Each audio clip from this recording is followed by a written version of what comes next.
Napanikam ang pagtangay ng riding in tandem sa isang nakaparadang motorsiklo sa Rodriguez, Rizal. Ang motor natuntun sa Quezon City sa pamamagitan ng GPS tracking device. Yan ang unang balita ni James Agustin. Dumating ang riding in tandem sa bahaging ito ng Rodriguez, Rizal pasado hating gabi nitong linggo. Pagwelta ng motorsiklo, bumaba ang angkas. Nilapitan ng lalaki ang isa nakaparadang motorsiklo at tila may kinalikot. Maya-maya pa napaandaran niya ang motorsiklo. Sinakyan ito, tsaka umalis. Ang may-ari ng motorsiklo, bumisita lang sa kanyang kaibigan sa lugar ayon sa pulisya. Nung time na pauwi na siya, na-discover niya na dun sa area na pinarkingan niya nga, wala na ang kanyang motor. So, nireport niya po ito sa barangay at sa police station kung saan nag-review ng CCTV.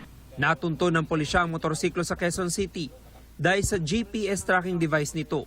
Arestado ang 18 anyos sa lalaki na nagnakaw umano ng motorsiklo. May nakuhang baril mula sa sospek na kargado ng mga bala. Wala siyang maipakitang dokumento. Pagka-verify po natin, natunto natin nga itong motor at na-confirm natin na nandun nga sa area.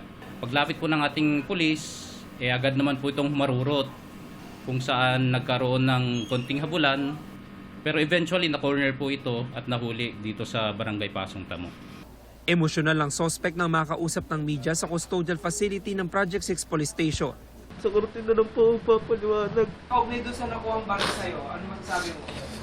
Sa korte na lang po akong papaliwanag. Maharap ang sospek sa mga reklamong paglabag sa New Anti-Carnapping Act, Anti-Fencing Law, at Comprehensive Firearms and Ammunition Regulation Act. Hinahanapan ng pulisya ang isa pang sospek. Iniimbestigahan kung bahagi sila ng mas malaking grupo na ganitong modus. Accordingly, ang area of operation nila is sa Rizal and dito sa Quezon City. Pag may nakuha silang motor, para mabilisan po ay binebenta nila sa worth 20,000. Ito ang unang balita. James Agustin, GMA News.